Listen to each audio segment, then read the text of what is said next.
time and effort that went into that first model and into designing that Eames chair. And then it shows how relatively easy it is to reproduce it.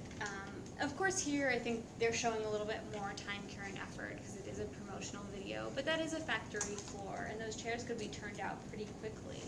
And all of the materials that are going into making them are relatively inexpensive materials, which helps keep that cost down.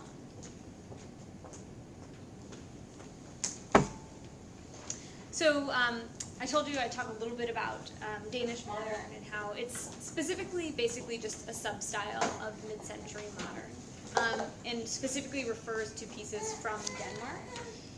Denmark was a hotbed for interior and industrial design in the mid-century, and a lot of those pieces were brought to the U.S., were imported here, and very popular here as well. So we get the term Danish modern, which was used, Scandinavian design was the term that was used in the mid-century, and now we say, Danish modern. Basically, I think what makes a piece Danish modern is it's designed in Denmark. But also some of the key traits of them are usually made of blonde wood. If not blonde wood, some sort of natural wood.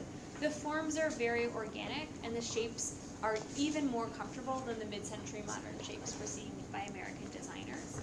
The other thing is, so many of these designers are working collaboratively working together. A lot of those designers are coming to America, and so a lot of these things are shared and copied at the same time. So a lot of U.S. designers started to copy that Scandinavian style. And one of the most prominent Danish makers is Finn Mule, and these are two chairs that he created in 1946 and 1949. And his work is really, I think, it's really distinct, and it's really different than a lot of the work that we were seeing at that time period in the United States and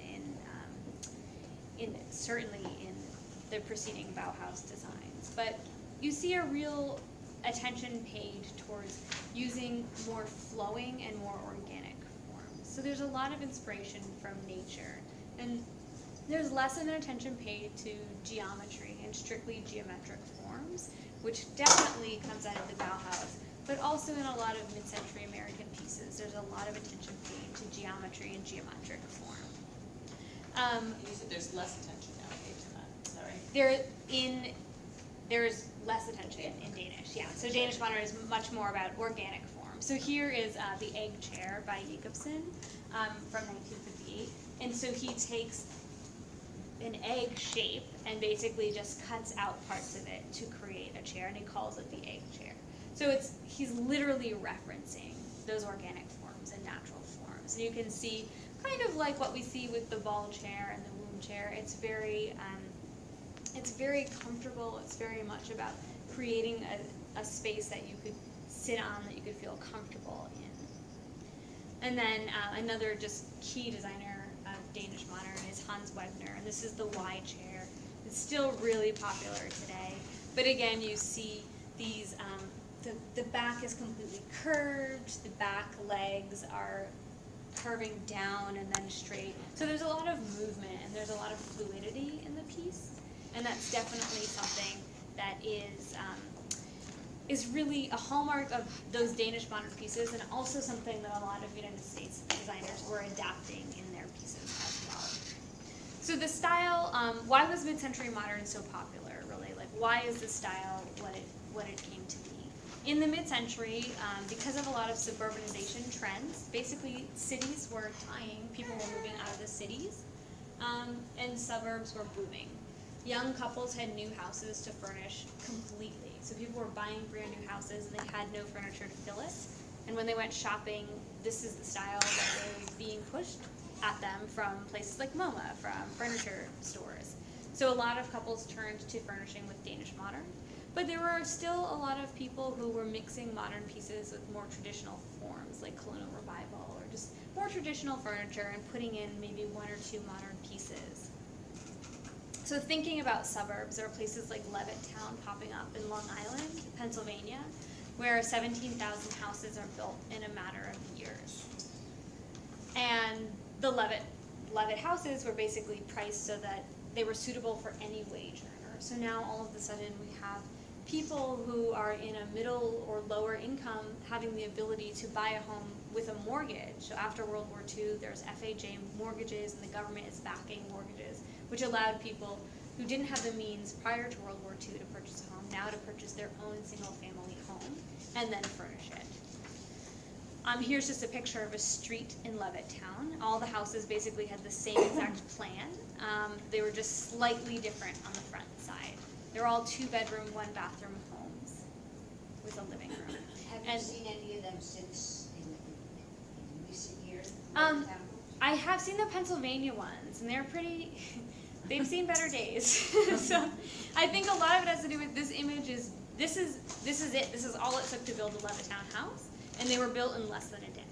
So they had a team of 13 people. They would ship the material in, parse it out from parcel, and just build them up. Yeah, I mean, it's really like the IKEA of houses. It's really. I mean, if you look through the suburbs here too, you see houses like. I mean, my first house was a 2-bedroom, 1-bath, and we walked up and down the streets, and all of the neighbors were the same house. But in the last 50 years, since the houses were all built, many people have done things to them.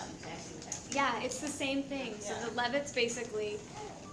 Bill Levitt kind of invented this idea of basically mass-produced housing, and that was something that developers all over the country took a liking to because they could use these plans, which were basically prefab plans. I mean, not quite, but essentially, when your home could be built in less than a day. And then these developments popped up all over the country, and thousands of houses were built like this. Here's just an advertisement for the Levittown houses. So they look so anti-Bauhaus. They are. They really, they're American. Ooh, excuse me.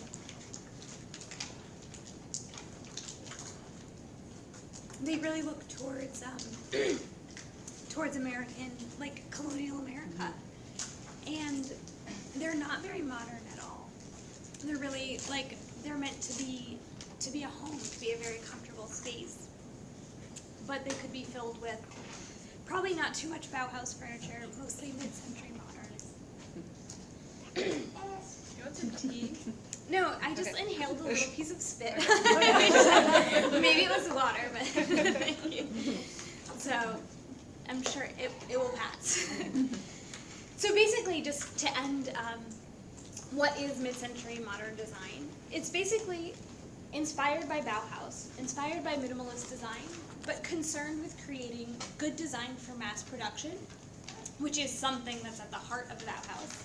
But mid-century modern differs because it promotes really livable, comfortable spaces, and it actively sought to create pieces to help ease and aid the lifestyles of the users.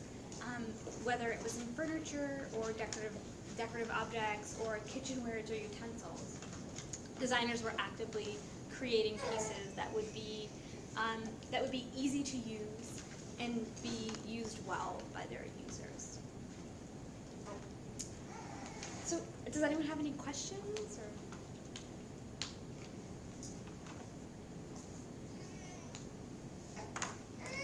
Can you talk a little bit about how this pertains to local architectural history of the area?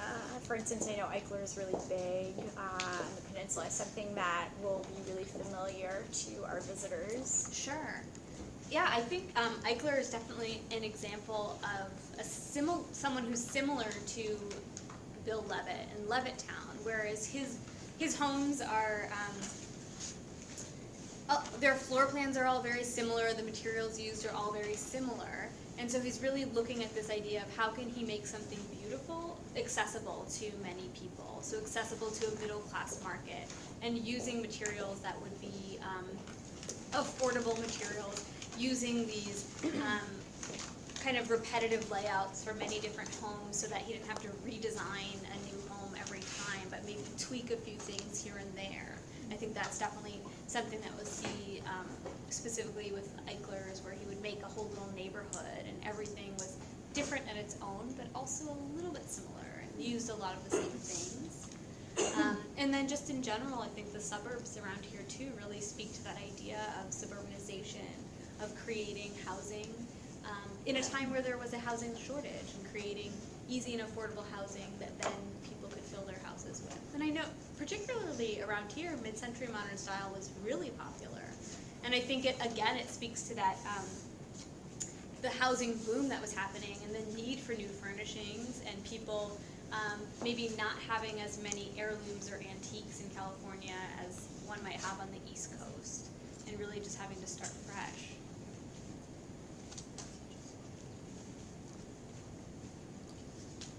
I was wondering if you could speak to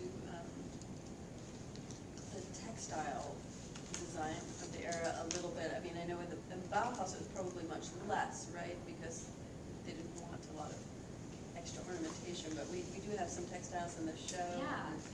Can you speak to that at all? Yeah, I think, so the Bauhaus did even have their own textile school.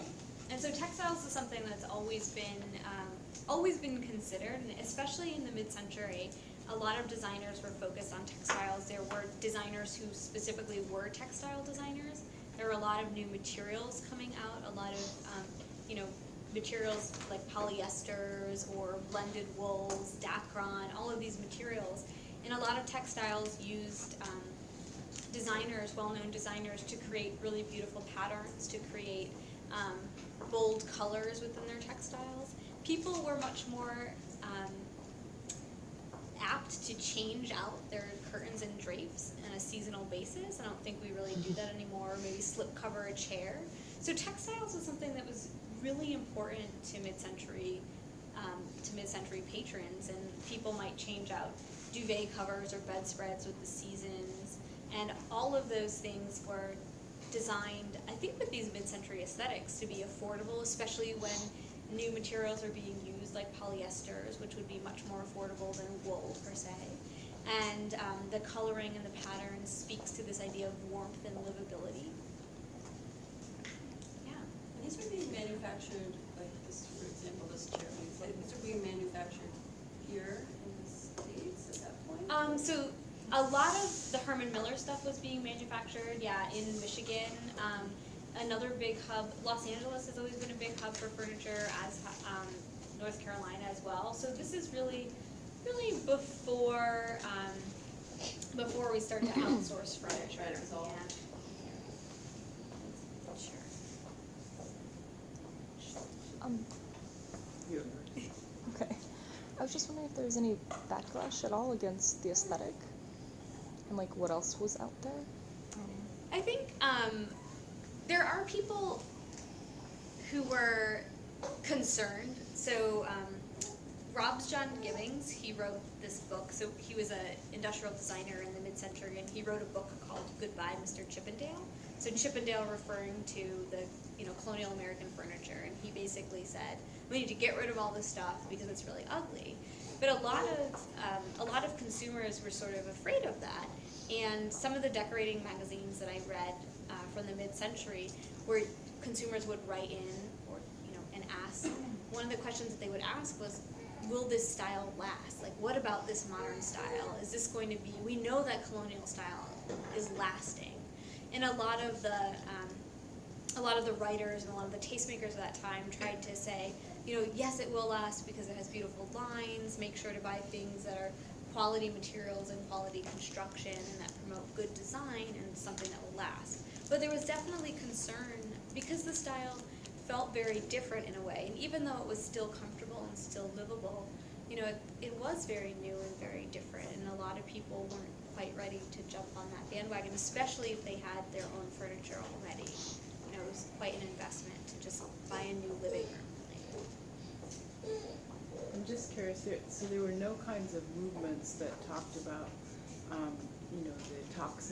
the toxic materials, the fiberglass, the plastics, the rubbers. I mean, that's why Ava Hess died, she's just fooling around with all those things, so, yeah.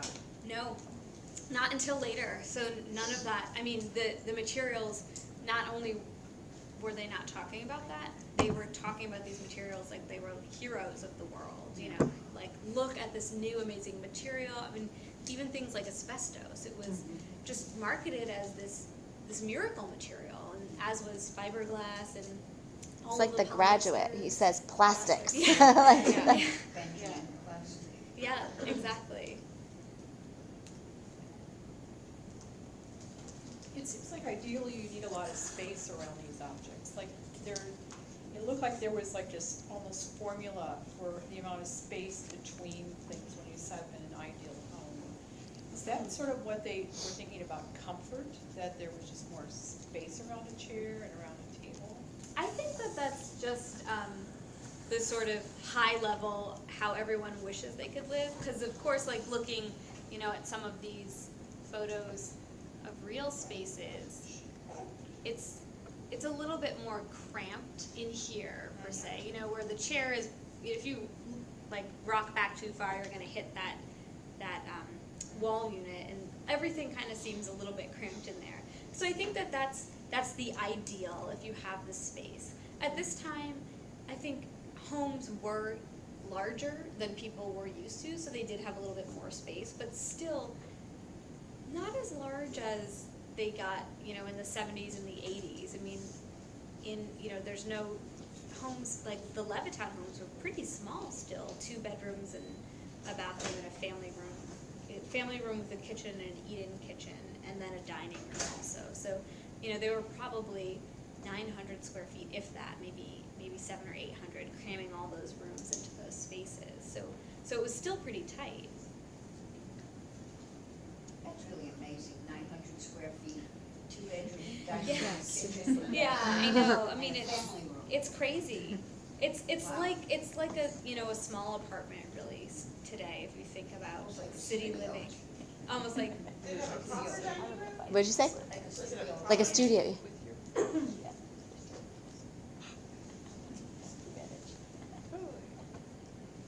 Other questions?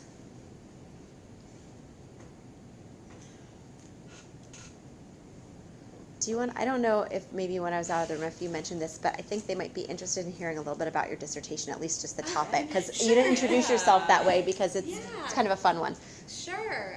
So And I'll turn off the camera I'm for this part. writing